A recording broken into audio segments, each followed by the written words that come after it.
If you need to take off one of your toe up two at a time socks off of your two at a time, for instance, let's say you've really messed up the cast on horribly, or you forgot every single increase all on one side or something like that, you can take it off. Honestly, I often do not take off one of my socks unless I have knitted too far for the gusset, and then I take them both off and unravel. So here's how to take off one or both.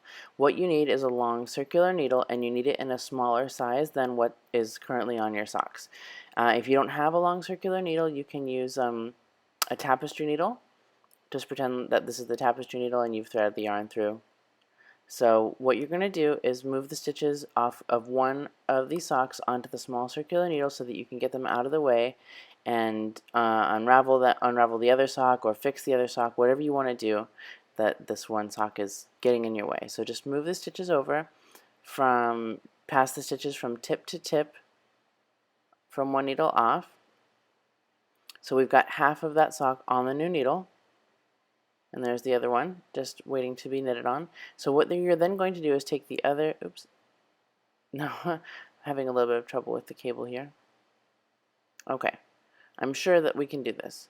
Alrighty, we take the other needle tip and just directly feed the other live stitches from tip to tip. And look, we've even lost some, and that is fine too. Just go carefully and slip those stitches onto the new needle from needle tip to needle tip and pass them over. Alright. And this is always a safe way, well, almost always. You saw that I did almost lose a stitch there, but it's a pretty safe way to get your stitches off so that you can save them. Alright, we'll just tuck the tail in, and your sock is there, safe and sound. You can see that you definitely can't knit on it because the working yarn is at the other end, right? So you'll know that that's the one that you're saving. And then on this sock, let's say you want to unravel it, for instance.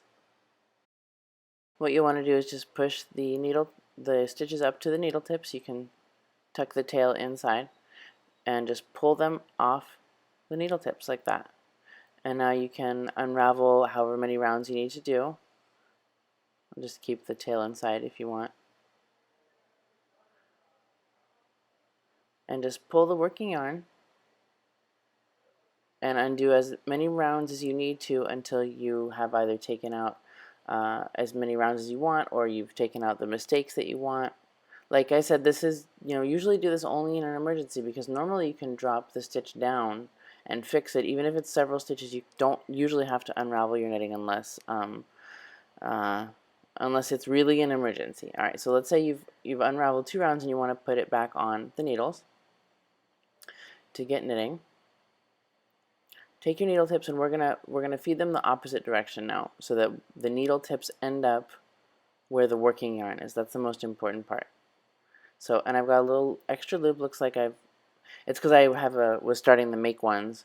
So feed your needle tips from back to front through these stitches. Since we're sort of putting them on from the back, we want to end up where the working yarn is.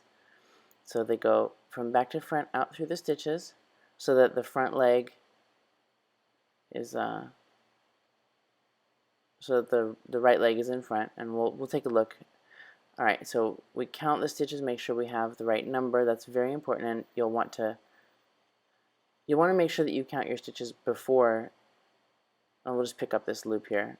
Looks like I was about to do a make one, or had just done a make one. So we'll just pick it up and recover the stitches. So make sure you count your stitches before you take them off, and you know how many you want to unravel to. That will be a good way to know when you've done enough unraveling, for instance, because you will have, let's say, taken out like 4 rounds of increases or something like that.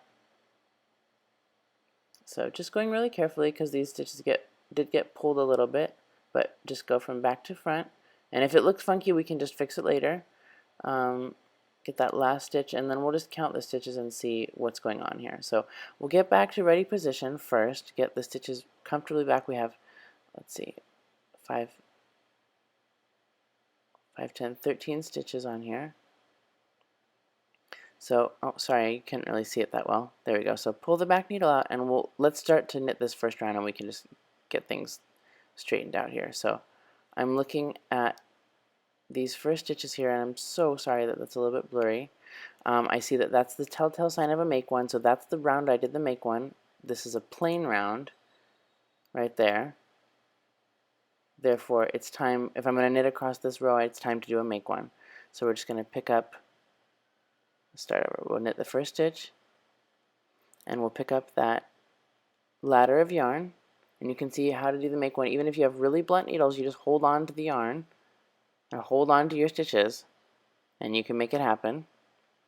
Alright, and we're going to knit over to the funky stitch just real quick and see if we can get that fixed and get everything looking correct. Alright, so it was time to do the other make one. That's why it was loose, because I had taken out a make one. Alright, so now counting the stitches, we have 5, 10, 14. There's 14 on the other side. So now if you want to put your, oh, let's see, alright, so I got my tail back in the same spot as my working yarn. And it's time to put the other sock back on.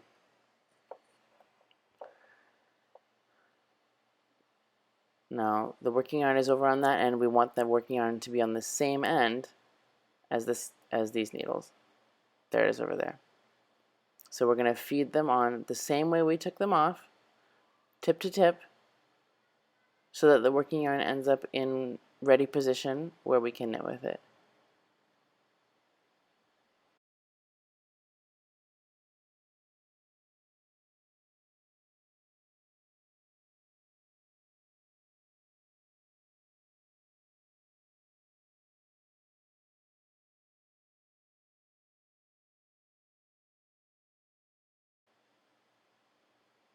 Alright, we're almost done.